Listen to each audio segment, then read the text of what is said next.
Hello and welcome to Introduction to Proofs by Contradiction. Okay, these are fairly common questions in exams, and today we're going to do 4 of them, starting with the easy ones and going on to slightly more difficult. All of the questions, in fact most proof by contradiction, follow the same 3 steps, and those steps are: step 1, you assume that the statement that you're trying to prove is not true.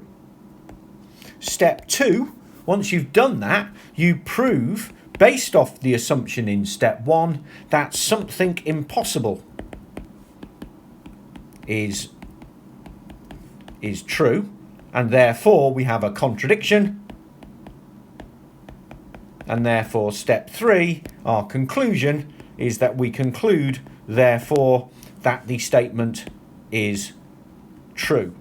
Okay, so basically these are the 3 steps that we're going to take. Let's start with question 1. Okay, prove by contradiction that if x squared is even, then x must be even. Okay, so step 1, we are going to assume the statement is not true. We're going to assume that there exists an x such that x squared is even, but x is odd. That's the assuming that our statement is false.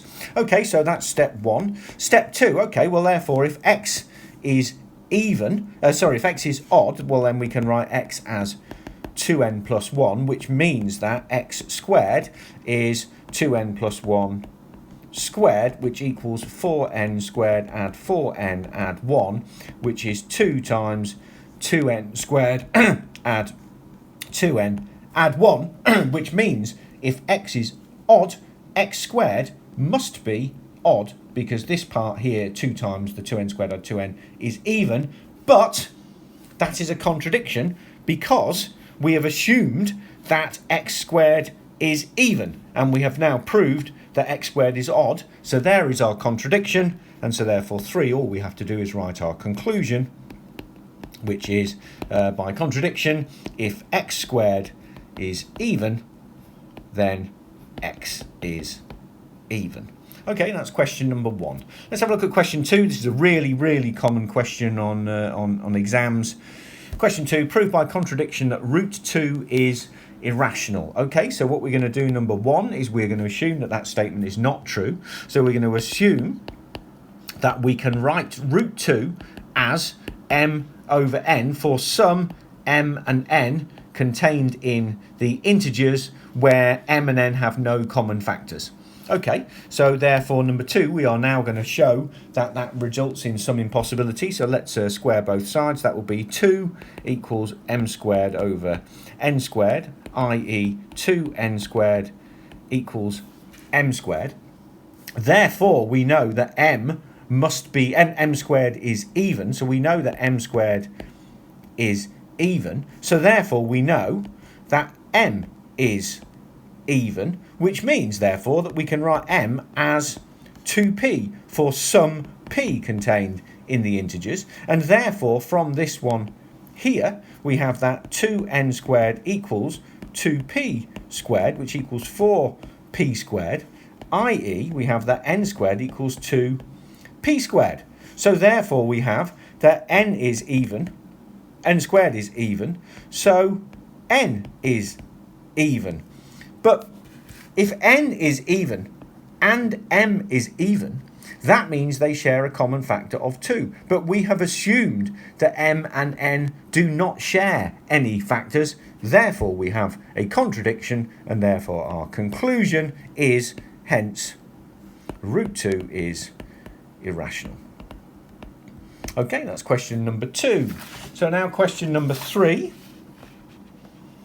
Another one proving by contradiction that log to the base 2 of 3 is irrational. Okay, so let's step 1, assume that log to the base 2 of 3 is rational. Okay, so therefore we can write log to the base 2 of 3 as p over q for some p and q contained in the integers, and q not being equal to 0, obviously. So therefore, we have, by the definition of logs, 2 to the power of p over q equals 3, which means that 2 to the power of p equals 3 to the power of q. But hang on a sec, 2 to any power is always even, and 3 to any power is always odd. So therefore 2 to the power of p cannot be equal to 3 to the power of q. Therefore we have a contradiction, and therefore our conclusion is that we found a contradiction, and therefore log to the base 2 of 3 is irrational. Okay, finally let's go to question 4. This one's a little bit more involved. This would be a slightly higher level of exam than the other ones. Okay, so basically we've got to consider integers a and b such that a squared add b squared is divisible by 4. Prove by contradiction that a and b cannot both be odd. Okay, so right, number one, we'll assume that the statement is false. Is not true. Well, it's false, is not true. And therefore, i.e., we have that a equals 2p plus 1 and b equals 2q plus 1 for some p and q contained in the integers, i.e. basically what we're saying is that a and b are both odd and a squared add b squared is still divisible by 4. That's basically the statement that we're assuming.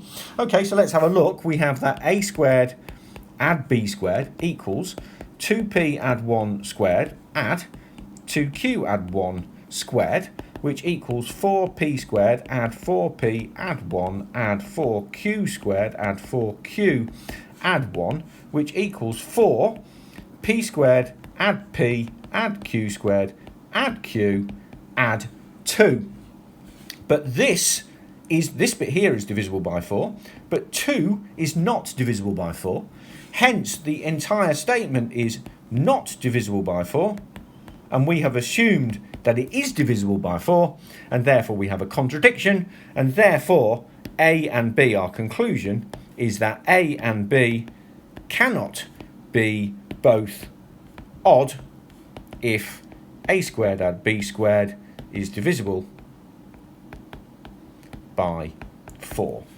Okay, so we've introduced proofs by contradiction. What we're going to do in the next video is a very common exam question where we have some sort of polynomial, or cubic normally it is, x cubed add ax squared add bx add c or whatever equals 0, and we have to prove by contradiction that there are no integer roots to that polynomial, and there are various methods that we can use to do that. Okay, well I hope you found this useful as an introduction. If you have, please like the video and subscribe to the Gresty Academy YouTube channel. Thank you.